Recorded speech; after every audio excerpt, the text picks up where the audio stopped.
Hi there, it's Chris Kramer coming to you today from Miami City Ballet, and I am here with Christian kelley-sordelet, who's down helping our dancers learn how to sword fight. He's our fight coach for Romeo and Juliet. So, Christian, this is very, very cool to have you here. Well, thanks, it's great to be here. We've never had a fight coach come down to Miami City Ballet.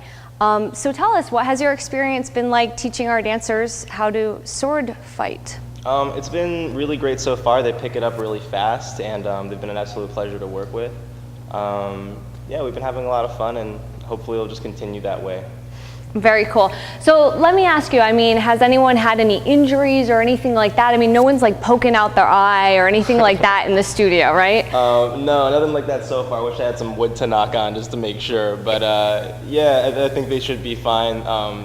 You know, safety is always our #1 priority, and we just really try and hammer that home every time, you know, they have the swords in their hand. Just make sure that they start off really slow and then they speed up and then eventually get to the music, which is really, really fast.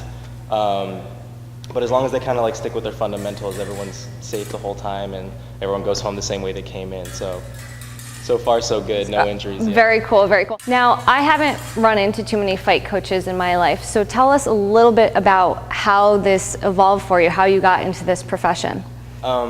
Well, my dad has done it professionally my whole life. He got into it in college. He was his fight coach took him under his wing and he started learning the skills.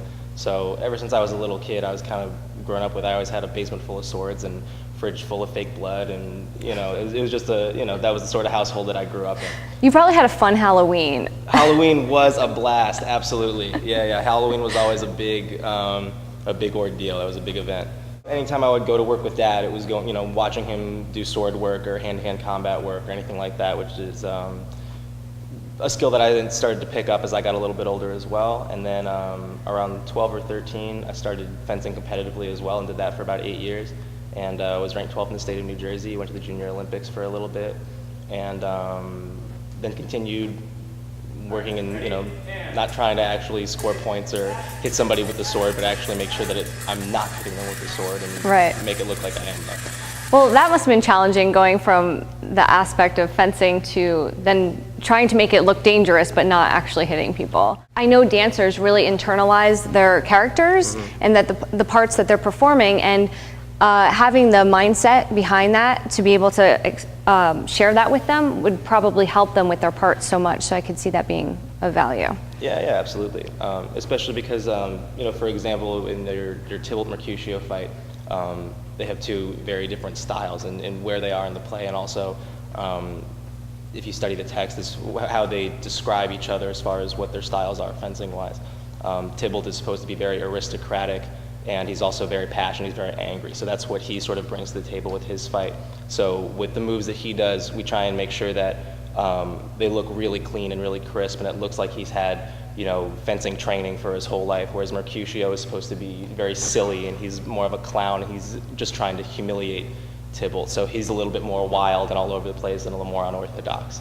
So, like I said, that's sort of, again, having that experience to draw from really helps guide them in that right direction for that fight in particular. Since you're studying Romeo and Juliet, do you have to follow certain choreography that you've previously learned before coming down here? Yeah, well, I learned it just through watching the DVD. They sent me a video of what the choreography was, so I kind of had a basic understanding of what I was getting into as I came in. Then I sit in on all the rehearsals with Jane, our repeater, who her job is to make sure the choreography stays the same as it's always been. So then I work with her on just trying to make it look a little bit more authentic and a little bit more like a fight. You know, and a little bit less like a dance, but still obviously it's a ballet, so at the end of the day we wanted to make sure that it's very fluid and elegant, I guess you would say. So yeah, that's what I've been doing, is just trying to take what they already have in place and then just sort of tweak it and push it in the right direction to make it look a little bit more dangerous and violent. Cool. I look forward to seeing it. Yeah, me too. Now, do you personally have any ballet experience? Or is this kind of, I mean, and have you ever worked with ballet dancers before? This is my first time working with ballet dancers. I've worked in musical theater and, you know, straight plays, and I've been in opera as well, a fair amount. But this is my first time working in traditional ballet. So there's been a little bit of a learning curve, and it's been really fun and a great experience to kind of have this new talent under my belt and starting to kind of figure out how you guys run business a little bit differently than is what I'm used to originally. So it's great to sort of be learning something new every day, I guess, and it's really been a fun experience so far. That's awesome. So I was going to ask you if you wouldn't mind showing me some moves so we can show our audience what you've been up to in the studio. Yeah, absolutely. I just so happen to have 2 swords with. I just bring them around. Perfect. The first thing is knowing how to hold the sword and knowing what your on guard position is. So you already almost have it. Your thumb and forefinger are going to be what does the majority of the work. Oh wow.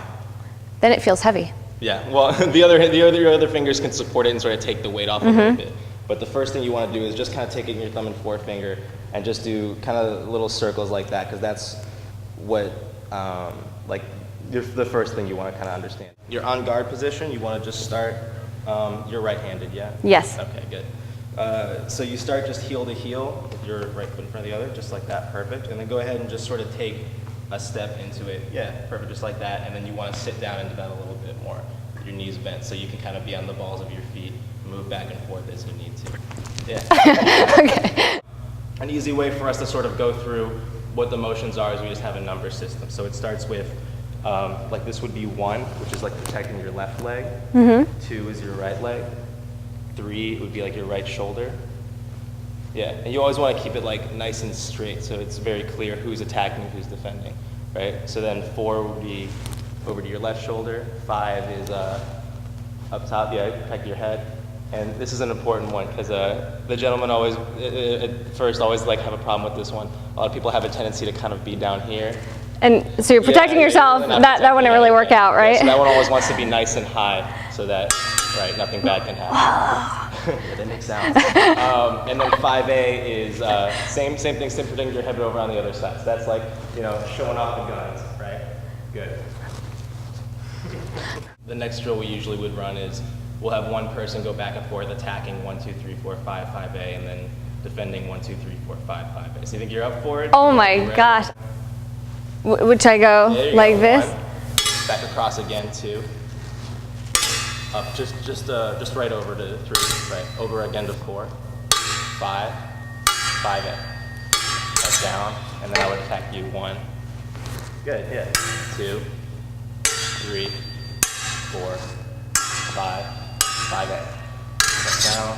Whew. So that's the bare bones, the basics of how it all works. And then you'll see, if you see the show, they get really fast and they go through a bunch of different combinations. So a lot of times it's like 3, 4, 3, 4, 5, 5, 8, 2, 1, 1, 2. Like they really fly through the numbers. So I got to ask you another question. You came from New York and you brought these on the plane. Yeah. And you were telling me the other day that you were sort of a little nervous that it might not go okay, or what? Well, tell us about that experience. Yeah, I mean, you can't just bring 22 swords on a plane. They don't really want you to do that. You'll definitely get an awkward eye.